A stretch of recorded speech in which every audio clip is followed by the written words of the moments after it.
I'm not saying that everything that ICE is doing goes perfectly without a hitch. It's not what I'm saying.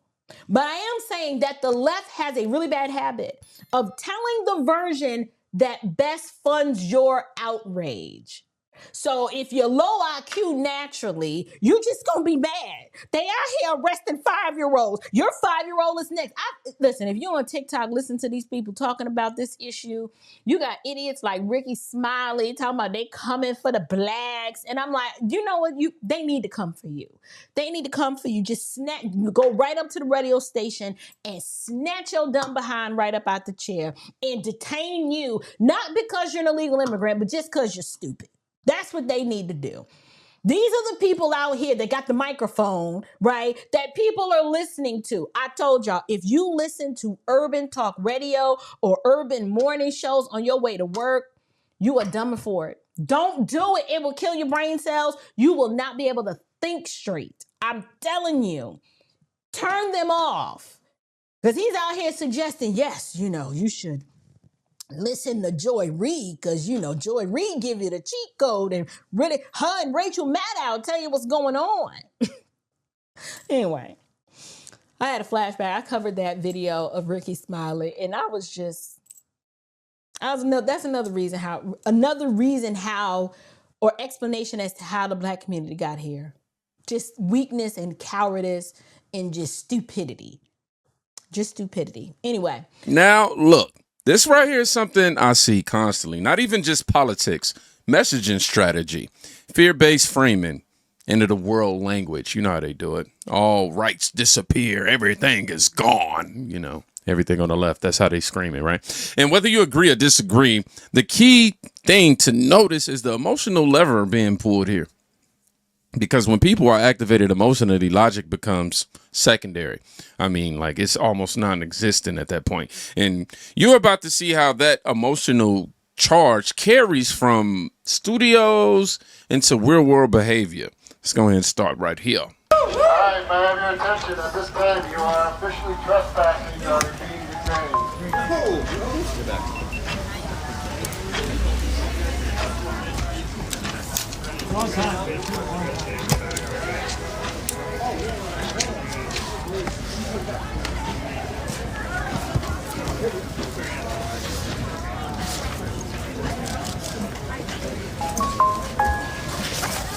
Womp, womp, womp, womp. 13 to 20 or 15 where we put their fight. Ice out! Get the fucking ice out! Ice out everywhere! Ice soda! Democrats stop the funding! Ice out now! Time to take a stand! Stop the terror! Stop the terror! Communities! Ice out now! Ice out now! Ice out! Ice out! Ice out! Shame on you! Alright, may I have your attention? Ice out! Ice out! Now we're outside of the talk shows. We're in the real world. Blocking entrances, police warnings, trespassing calls, arrests starting to stack up. And this is where the temperature shifts, because protests and disruption aren't the same thing legally. Once property access get blocked, the clock starts ticking. But this is just a warm up.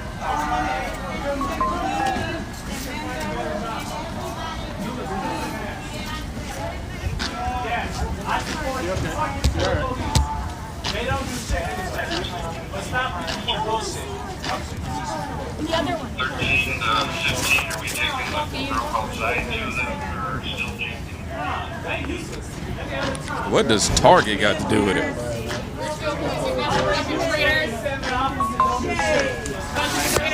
That's the I'm about to FAFO face. Embarrassing. Look at these ciders with eyes.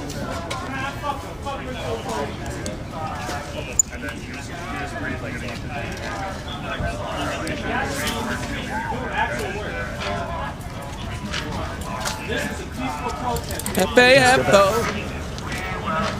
With ICE, military weaponization against the government, against the U.S. countrymen. ICE, ICE out.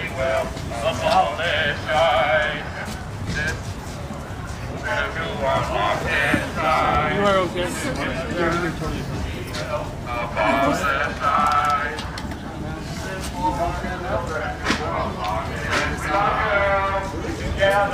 FAFO. Apologize. This is for children who are locked inside. Together we will apologize. This is for neighbors Who are locked inside. Together we will apologize. This is for children who are locked inside. Together we will apologize. Fuck you, Jay. Fuck you, Jay. Hop into the snare. God, that's the fucking manager. Fuck you, Jay. I hope your wife does divorce you. I hope your wife divorce your ugly ass. Sorry. divorces you. Together, You want me to get them to move along again? Want me to see if I can get them to move along again? Oh, wow. So now we've escalated. More confrontational, more defiant, more rest, more resistance energy, too. And here's the part that fascinates me, strategically speaking. You're targeting a corporation widely seen as sympathetic to your broader ideology. That tells you this isn't just protest anymore. It's frustration spilling outward. And when emotional momentum keeps building, things get unpredictable.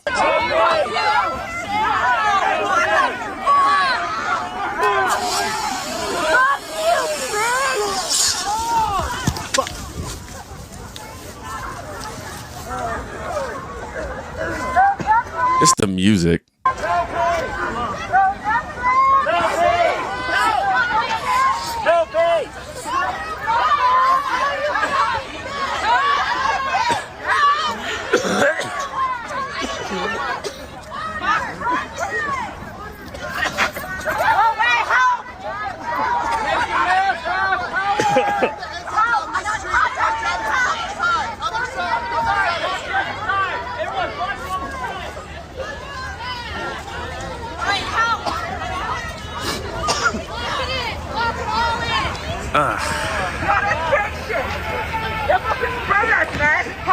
And here's where the physical stakes matter.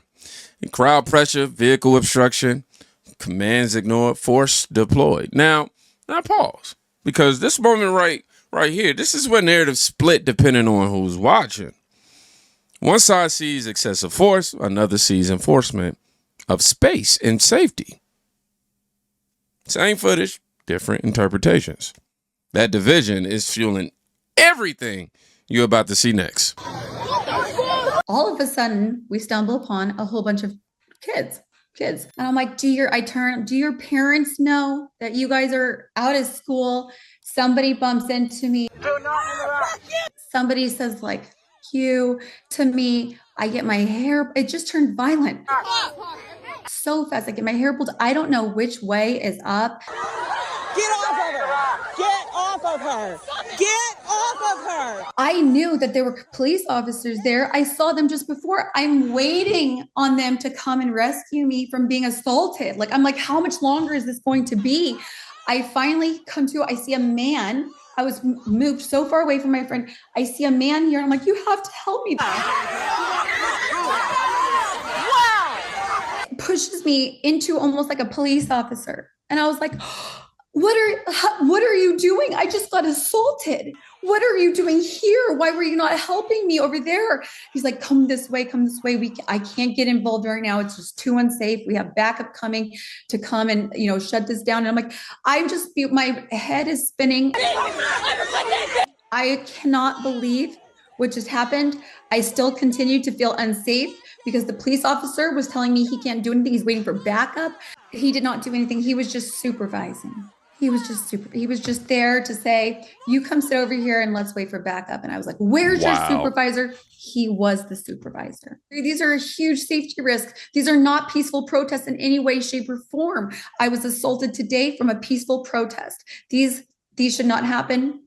These are not These are not safe for our community, for our children. I mean, imagine what if my kids were there? What would have happened? If they can do that to me, what would they have done to my children? Get off of her. They're currently investigating. They're identifying all of the people who assaulted me. Then they're going to go in and, charge these people. From there, I'll file a criminal complaint. I plan to make sure all are held accountable, the school, the police, and the students. Now, this is where things take another turn. We're not at stores anymore. We're not at government buildings. We're in a school environment. Students, crowd momentum, authority present, but minimum intervention. And this shows you how quickly emotionally charged, movements can spill into spaces that weren't organically designed for conflict. Because once group psychology takes over, logic drops, volume rises, and control becomes optional. My name is Sheila Armstrong. Some of y'all know me, some of y'all don't. I have to be honest that I'm not happy to be here today because of what God had put on my heart to say today. I really tried to stay in my lane. I created Cooker for Autism so I could do my advocacy work in peace and mind my own business and just help the people that I like to help, because I don't do politics. I don't like politics, and y'all know this. God put on my heart a warning that is coming from the book of Matthew 6:5 and Matthew 23:15. The message is, woe to you, elected officials of the law. You are hypocrites. Woe to you that organize on the backs of parents and students of the Philly School District, but yet more schools are closing. Woe to you that supported the plastic bag ban, but manufacturers are using plastic for everything. That hardship of people paying for bags to take their grocery home. Woe to you that supported the resign and run legislation, but now trying to change it because it now affects you. Woe to you that shout one Philly, but villainize those that disagree with you. Woe to you that claims to be representations of God, but support legislation that is against him. Woe to you that says you support women and talk bad about any woman that stands against you or whatever your policies or anything that you're doing. Woe to you that work for special interest groups that donated to your campaign, but leave the rest of us people out here desperately searching for hope from somewhere. Woe to you that continually saying the ICE out, because in these streets, it's being interpreted as illegal immigrants is in, and that this council cares more about a legal immigrant than the American citizens in this city. Woe to you, elected officials, hypocrites. Woe to you. Now we pivot again. But notice the contrast. Different setting, different tone, different delivery method. Instead of street confrontation, this is rhetorical confrontation. Appeals to morality, faith framing, institutional challenge. This type of messaging lands with an entirely different audience, and it fuels the polarization loop from the opposite direction, which sets the stage perfectly for the media explosion that you're about to see next. Nothing you said matters. Every single Welcome thing, back, Greg. No, everything you said does not matter. It does because to millions of people. It doesn't. Because everything you mentioned are the consequences of the. Oh, you go ahead and scoff. How did we get here? Pull back. How did we get here? An open border that let millions in, and you guys didn't give two Alex F's Creddy about. Okay, snuck right through that border. All right. We had dozens of deaths where you didn't say shit. Jocelyn Nungary, Laken Riley, Rachel Morin, Molly Tibbetts. I'm going to just do it because this is just, I can't believe that we're still talking about this stuff. Here's 3 pages of women who have been murdered by illegal aliens in the last 7 or 8 years. The 7 or 8 years that we've been here talking about this and mocked over it. When we showed the embassy, showed the border being overrun and people laughed at us. And now you're here. It's like you're the maid trying to clean up a mess and somebody there is staring at you going, oh, you got to clean it up better. No, you made the mess. This is the Democrat Party's mess that we're trying to clean up. And you're saying, wow, these ICE agents are using terrible language. We don't care. I'm bored by this. I'm absolutely bored by this. I'm bored by the Nazi stuff. I'm bored by the concerned people in the media. They were not concerned when innocent women were raped and murdered. They didn't care about the 50 who died when they were incarcerated under Obama. They didn't care about the 27 or 30 that were shot under Obama. But now they care now. You deserve no attention on this. You deserve no credibility on this. It's actually comical because here's my feeling. It seems like you're ready for another one. You had good, that went for a couple of weeks. You had this guy, went for a week or so. You're going to need a third one. This is what this is about, because this is what creates the motivation for this drama that could have been prevented if you guys just listened to the sensible people. Why is it that the cities that aren't sanctuary aren't having any violence? Why is it that the rate of violence in what's the name of the city? Minneapolis is 5 to 7 times higher than cities that are 3 or 4 times larger? Why is that? You guys are always feigning this performative ignorance since you don't understand things. You never explain your own ignorance. Why is there so much violence in Minneapolis and not in Texas? Well, see, there are different people. There are people who, when they hear an awful crime, when Molly Tibbetts is murdered, they think of their wife, they think of their kids, they think of their sister, they think of their mother. What do Democrats think about? There's a step before they even think about their family. They think, how does it affect my public persona? How does it affect my potential politically? How do I deal with this so that I get instant gratification and empathy? We don't think like that. We don't care. You can call me a monster that's saying all these people will get deported. I don't care. I don't care about any of this performance anymore, Jessica.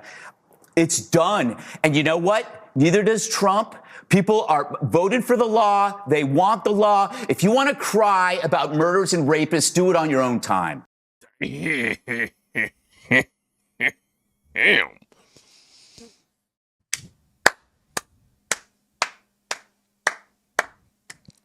And here's the media collusion point. This is no longer about single incidents. It's about narrative framing, selective emphasis, and historical comparisons. Also, credibility battles. And when commentary reaches this level of intensity, it tells you the topic has crossed from policy discussion into identity politics territory. This is when debates stop being calm and start becoming, combustible. So stepping back and looking at everything together, you've got messaging, protests, escalations, confrontations, cultural clashes, and media warfare. All feeding the same cycle. And here's the reality most people miss. These moments don't exist in isolation. They influence each other. Studio rhetoric, street emotion, media reaction, public polarization. And the loop continues. So if you made it to the end of this video, that's quite literally what I want you to write. Loop continues. Y'all be safe. Go check on somebody today. You can quite literally be saving their life. Peace.